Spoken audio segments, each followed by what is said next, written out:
Mike's Daily Podcast. I actually did 2 shows in a row, so it's like a daily show. Mike's Daily Podcast. It's like a daily podcast, and right now as I'm doing this show, there is a sun blaring me in my eyes, so I can't see very well. It's not good to be blinded by the light, wrapped up like a douche in the porn of that, whatever he says, Mr. Mannheim. Mike's Daily Podcast. No, it's Manfred Mann, not Mannheim Steamrollers. Wrong guy, sorry.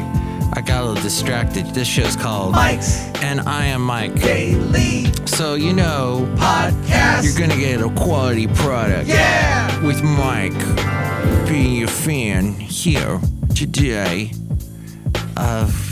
Not sure why I went into that voice. So yes, we had a last podcast was a plethora of fun. Lots of, facts and stuff. And this podcast is not. This podcast is just going to sit here and sort of be very, I don't know, just introspective, maybe a little outrospective. Maybe we'll get to some points that you and I will both realize needed to be made.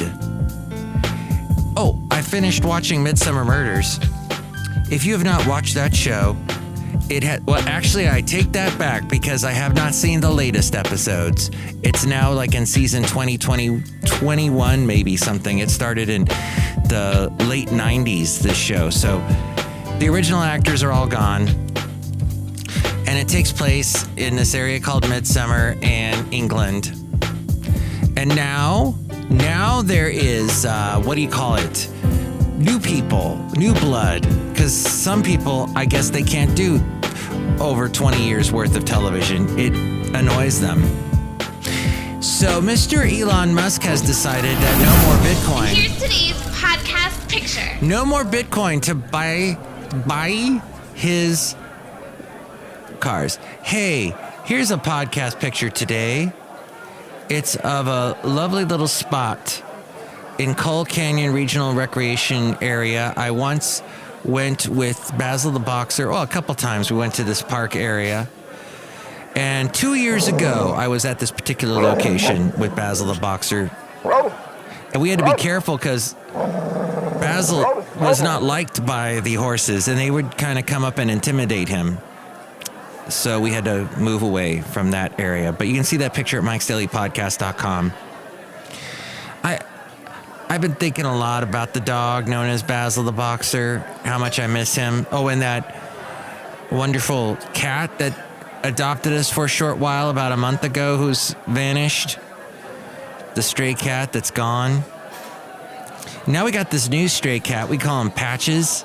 The last one, as you recall, was Orson, because he acted like Orson Welles and did these wine commercials for Parmesan Vineyards, and also would throw off, just get mad and angry. And you know what I remember most about Orson Welles was this special he did on Nostradamus. I had no idea who Nostradamus was, and then in high school I see this. Actually, they made us watch this at the Catholic school that I was going to.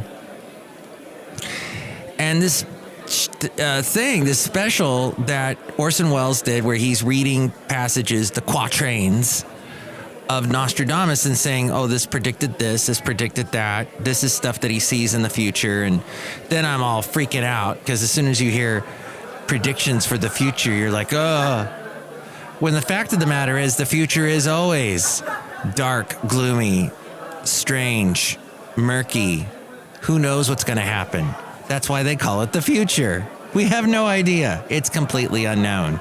Oh, but Mike, it was predicted by Nostradamus. He was pretty cryptic. Some stuff, yes. Some stuff supposedly he hit right on the head. Supposedly. And then there are those that say that about other things that predict the future. Possibly the book of Revelations in the Bible. And what's the other thing people use? Oh, the Mayan calendar. That's right. Whereas why don't you just focus on the present and try and get things done now? Like Mr. Elon Musk saying, no more Bitcoin because it uses too much electricity for all the mining and stuff. He said Tesla would stop accepting vehicle purchase using Bitcoin due to climate concerns.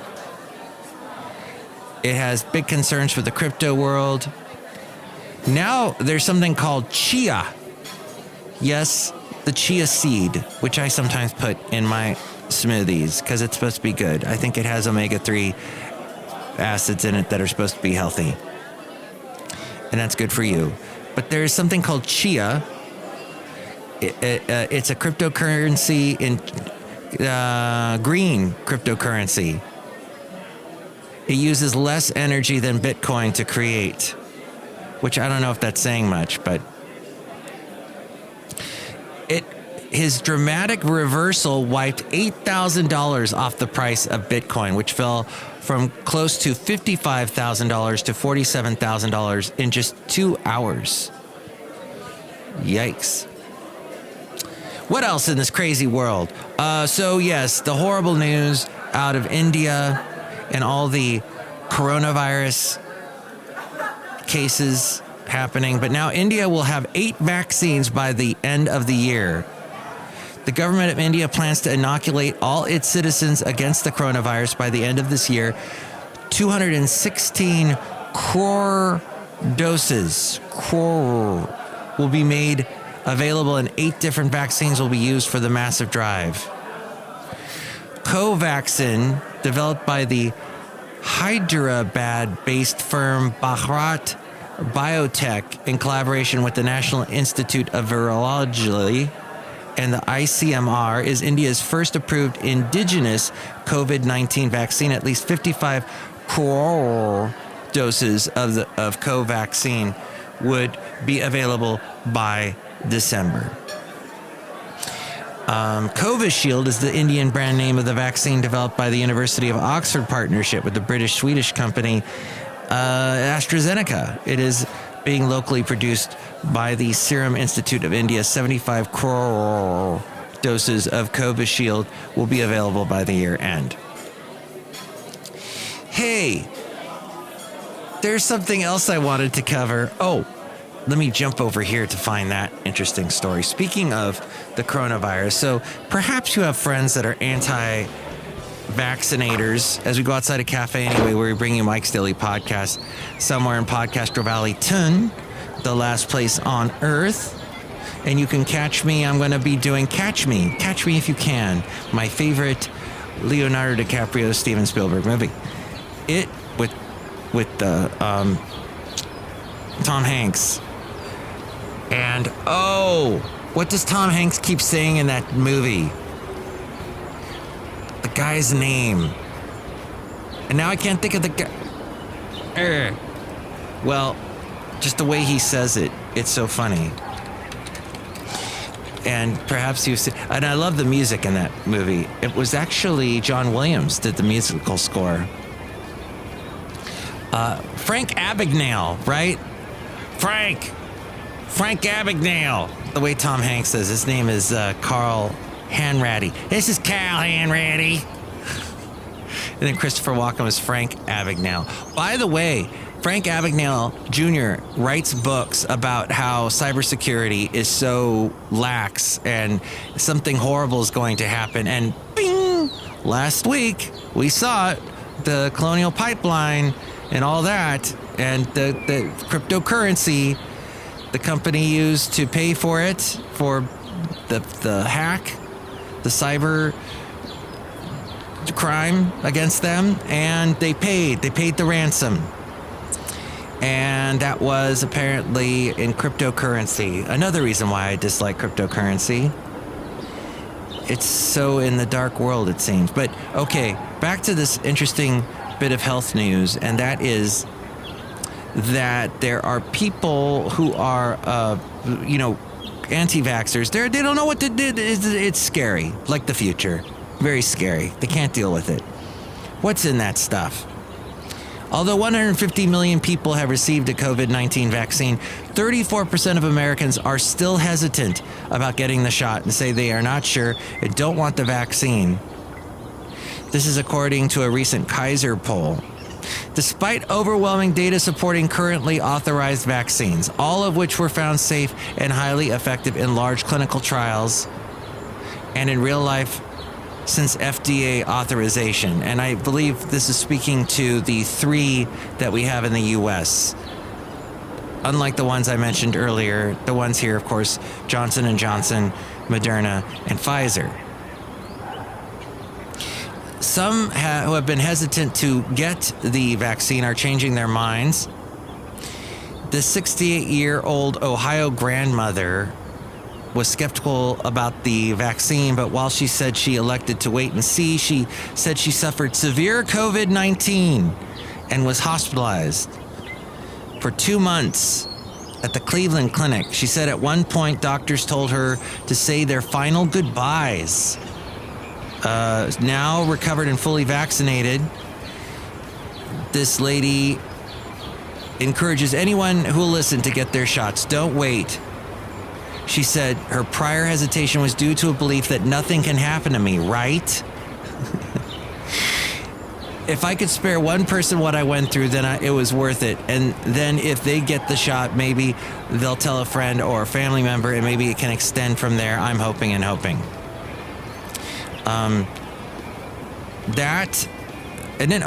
This is interesting. There's a nurse practitioner named Dr. Julius Johnson, president of the Greater NYC Black Nurses Association, and Julia said, as a black person, I'm hesitant about health care because of the way historically we have been treated. The history of the United States is filled with examples of black and minority Americans subjected to unethical medical treatment.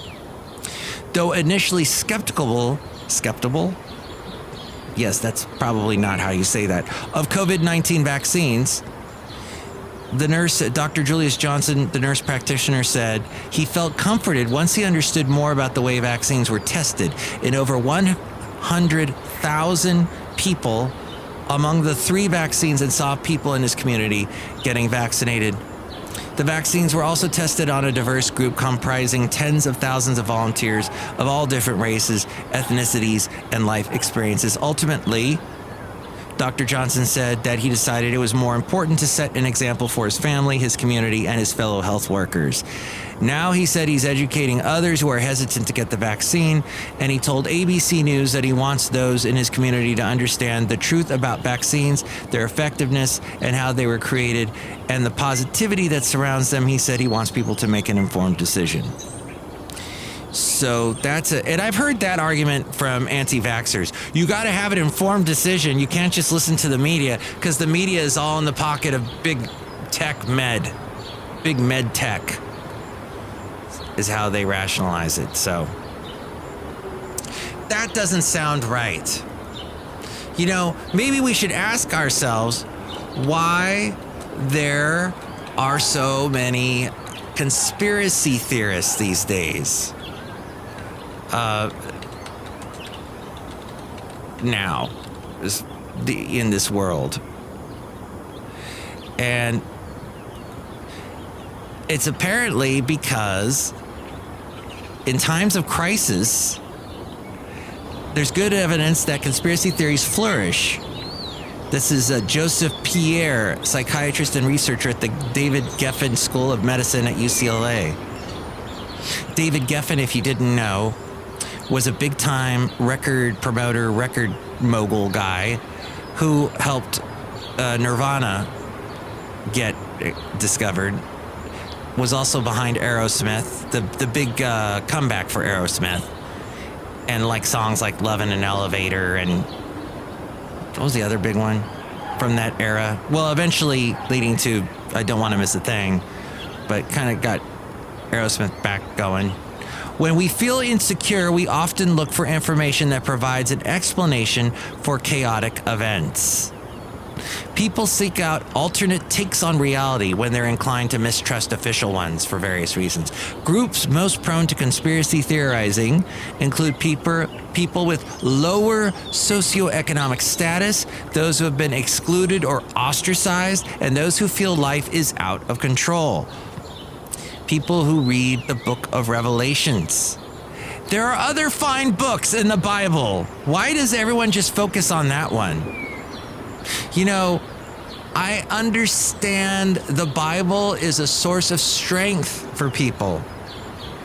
And ultimately, you can find, look how big the Bible is. You can find all kinds of things to rationalize what you believe, what will get you through life. But I don't think you should focus as much as some people do. A lot of conspiracy theorists focus on the book of Revelations. You simply have to look at your friends that are, let's say, if you have friends that all they do is quote from the book of Revelations. This is how it's always been since I was a kid. I'd be walking down the street, there'd be a guy with a big old sign he'd be carrying, say, "The end is near." And then he'd walk across the street and get hit by a bus. And I was like, oh, he was right. All of these groups' numbers have swelled since the start of the pandemic. Northumbria University social psychologist Daniel Jolly, so you know he's a happy guy, Daniel Jolly says when people are feeling powerless, anxious, and threatened, conspiracy theories can offer some relief. I pulled that from Science That Matters, from discovermagazine.com. Look, I don't want to be... Last week we went really long. We went almost an hour with the podcast when I did the anniversary one of the 10 years. Had been 10 years since the first Mike's Daily podcast had been recorded. So let us just jump right into this thing. And this is something that may make your life miserable. And that is a bad boss. Sometimes disclosing bad bosses is unnecessary. Over time, bad bosses often reveal themselves through continued bad judgments and decisions other people bring to light. Sometimes, though, bad bosses will self-amend unproductive actions, attitudes, and behaviors to create the best resolution possible. Most wise, clear-thinking people will conclude that bad bosses produce unwanted results. In response, many bad bosses will argue profusely to cover for the suboptimal results their attitudes and choices have created. However, denying that bad outcomes are the results of bad decisions and poor execution does not invalidate the facts or minimize the role that wise leaders should play in fair evaluation. Accurate, fair-minded judgments regarding a bad boss's attitudes and actions can provide emotional release. It can also serve to counter the personal and group frustration created when a bad boss attempts to hide negative outcomes behind a non-responsibility argument. The non-responsibility excuse for negative performances, "it's out of my hands," is unacceptable. In fact, it's just plain cowardice and reveals a failure to own negative results. And that is from the book Good Success, Learning Good Lessons from Bad Leaders. See, we can learn something from bad bosses. I've had a plethora, many of them. Look, we're outside at Cafe Anyway, somewhere in Podcastro Valleyton, the last place on earth. Look who's here. Hello, Michael Matthews, it's Madame Rootabega, and you need to wrap up the podcast because you got to get somewhere on this Saturday night. Oh! Yes, I got to get ready for the great show I'm going to do that you can listen to if you go to my website, mikesdailypodcast.com, tomorrow between the hours of 9 a.m. and 4 p.m. The podcast picture is of two horses. Neither one is named Nilly. Like from the, that would be Benita's horse. Benita was on the last show. But it's in this beautiful spot in Podcastro Valley. I guess they call it part of called Canyon Park, but it's at the top of the area known as Columbia in Podcastro Valley. Look who else is here. Hello there, Mike. This is Valentino, the parking attendant. And this is Bison Bentley. Do you know that? Mike, we can't wait till the sun goes down because it's blinding our eyes. Yeah, blinding our eyes. Do you know that? Yes, I wish it would stop I guess I could close my eyes. There we go. Guess that's it. Next show, it'll be the wonderful Chely Shoehart, Floyd the Floorman, and John Deere the engineer. You can chime in about any of the topics we covered. 336MM Daily. 3 + 3 = 6. MM is in Mike Matthews. Daily is in what this podcast is. And it is all over the place on social media, just as the show is all over the place with my mouth saying things. But maybe you learn something. But you can check out and comment and go to all the areas we are across the web, and links are all there at mikesdailypodcast.com to find us on Stitcher, TuneIn, SoundCloud. We're even on, well, I can't do a link to what's it called, Odyssey. I'm on Odyssey. You have to do like a podcast search for Mike's Daily Podcast if you want to find me there. But I am also on Facebook, Twitter, Instagram, all those places at mikesdailypodcast.com. And you can also email me too with more on that, A-Frame.